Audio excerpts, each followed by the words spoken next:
Internautas que prestigiam a audiência aqui do blog do Edson Silva, no Facebook, no YouTube, no Instagram, nós vamos fazer uma outra entrevista aqui com um deputado estadual, um dos deputados estaduais mais assíduos, o decano do Legislativo cearense, está sempre presente na tribuna da casa, aparteando os seus colegas, e também médico.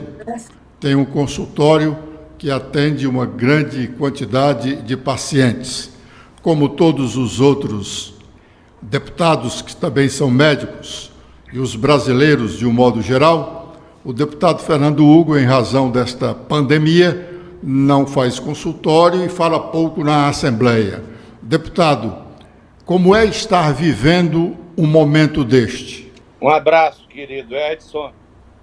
Indiscutivelmente, o Brasil e o mundo todo vivenciam um momento pandêmico, ou seja, em que esta doença causada pelo coronavírus, que é a Covid-19, tomou para si a paz de todos, gerando pânico, medo, morte e muita agressão à socioeconomia e à vida de emprego, que é indiscutivelmente o meio gerador de renda para milhões e milhões de pessoas no Ceará, no Brasil e no mundo. É um momento crítico, uma crise sanitária nunca vista nesse século XXI e que nos leva a passados medievais ou ao século passado, onde encontramos a presença de epidemias por vírus tão graves quanto foi aquela da famosa gripe espanhola, que tinha uma semelhança de agressão físico-orgânica muito grande, pois matava por insuficiência respiratória.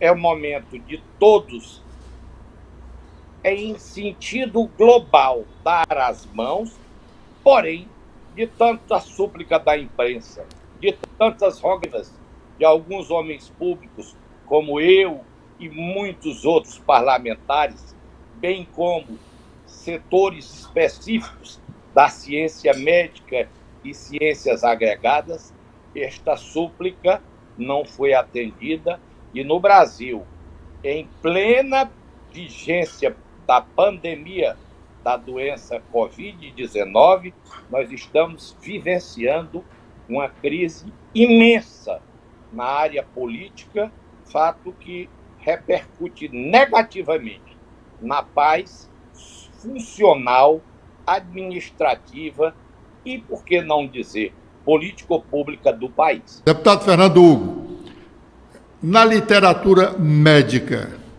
tem alguma coisa parecida com essa história desse coronavírus, com tanta virulência assim? Um vírus tão virulento? Eu não diria um vírus tão virulento, e a sua pergunta é compreendida por mim de uma forma simples. Porém, o grande povo, que não tem, logicamente, cultura médica, não pode entender virulência como sendo essa contagiosidade que esse vírus tem, que é grande. Contagiosidade no sentido de infectar pessoa a pessoa pelo contato de gotículas de saliva ou pelo o contato até indireto em utensílios de uso comum dentro de uma casa, como trinco de porta, especificando. Não há grande virulência. Virulência é a capacidade fortíssima que alguns vírus, como o ebola, o vírus que mata em 24 horas por sangramentos e complicações físico-orgânicas de fígado, rins, baço, não há essa agressão virulenta, há uma agressão enorme de contagiosidade. Tanto é que a letalidade, a quantidade de pessoas que foram infeccionadas pelo vírus morre. Essa letalidade é o índice que expressa a quantidade de pessoas que morrem por isso é baixa. É um vírus tratável, desde que os cuidados sejam iniciados a tempo principiante da doença e que se tenha nas complicações o amparo intensivo e os cuidados de uma UTI. Sabe-se que quando Gengis Khan invadiu a Europa no século XIII, aproximadamente, as tropas que ele levou da Ásia levaram a peste bubônica, transmitida muitas e muitas vezes por uma contagiosidade grande e por não existir medicamento nenhum. Dizimaram quase que a população da Europa e da Ásia essa infecção pandêmica para aquela região, que foi a peste bubônica. Depois, sabe-se aqui, a nível de Ceará, da presença do cólera, aqui durante o governo de Ciro Gomes, em 93, aproximadamente, 1993. E não matou muita gente, porque quando a doença colérica, o cólera, chegou ao nosso estado, já preludiava-se a epidemia no Nordeste e os cuidados foram grandes. Porém, o que mais matou foi a gripe espanhola, que acredita-se que, a nível do mundo todo, em 1918, morreram mais de 50 milhões de pessoas. Os antigos e alguns historiadores dizem que os cemitérios já não suportavam a quantidade imensa de defuntos e os serviços funerários eram feitos através de carrocinhas puxadas por burros, cavalos e similares durante as manhãs, coletando os corpos. Na quantidade de mortos, a nossa, digo, vigente na atualidade, por isso estou chamando de nossa, pandemia do Covid-19 é uma doença que mata relativamente pouco.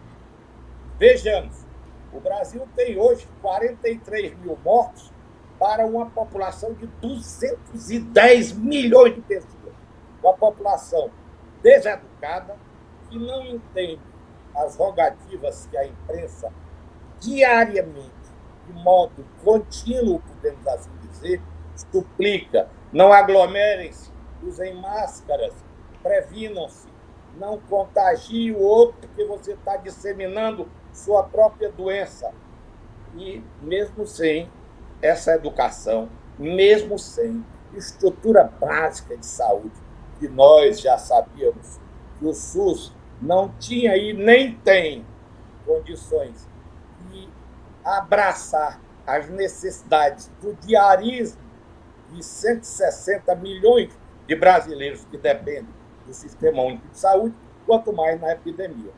Por essa razão, os governos, mesmo brigando, federal, estaduais e municipais, tiveram uma ação extremamente ágil, na minha forma de ver, em 3, 4 meses, montaram hospitais de campanha, em 3, 4 meses, com toda a pobreza, miséria, por assim dizer, do povo brasileiro, e o país aí carece de mais de recursos, comprou-se material na China, nos países produtores do Oriente, e aqui se pôde enfrentar, até o momento, com muita dificuldade, muita bravura, eu diria, dos profissionais de saúde, conseguindo trazer limitativamente a 43 mil mortos, uma coisa que nos Estados Unidos está em torno de 120 mil mortos. É uma comparação que a gente faz com a maior nação do mundo, o país mais rico do mundo, o país que não tem, para um momento emergencial desse, limite de dotação orçamentária, gasta-se o que for preciso. E desse modo eu diria que o trabalho do governo como Estado, município, Estados e União, tem sido bom. Afora, tirando-se de lado, marginalizando-se os marginais que oportunizaram para roubar para desviar recursos, para superfaturar, fazendo uma pandemia do roubo em plena pandemia do vírus. Deputado Fernando Hugo, o senhor não é candidato nas eleições deste ano, mas o seu filho, o vereador Renan, é candidato à reeleição. Eu pergunto ao senhor, como fazer campanha eleitoral no momento deste que a população está parcialmente apavorada? Como buscar o voto do eleitor? Pergunta que deveria ser bastante refletida por aqueles que fazem o Tribunal Superior Eleitoral, o Congresso Nacional, enfim, aqueles que hão de decidir sobre adiar ou não a data do primeiro turno, em especial da eleição, que está marcada para 4 de outubro vindouro. Não imaginamos como há de se ter contato com a população, tendo em vista que reuniões, mini-encontros e as convenções exigem, nos moldes anteriores até essa data presente, aglomeração de pessoas.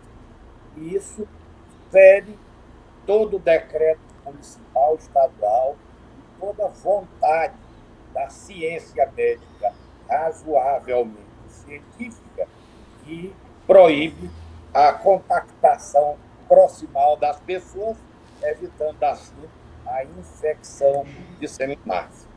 Isto posto, é claro, impede completamente de manter-se essa data. É muito ruim.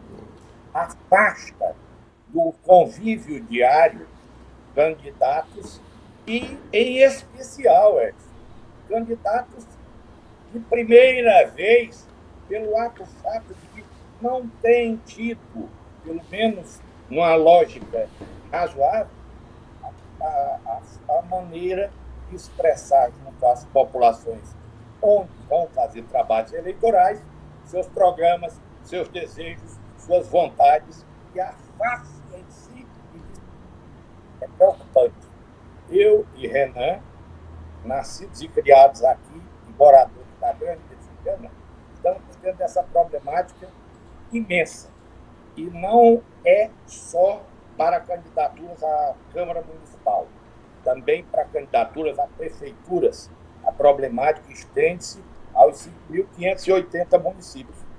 Por essa razão, eu fico assim, nas nuvens, meditando lá em cima, o que é que ainda não entrou na cabeça dos congressistas que decidem e daqueles que compõem como ministros do Tribunal Superior Eleitoral.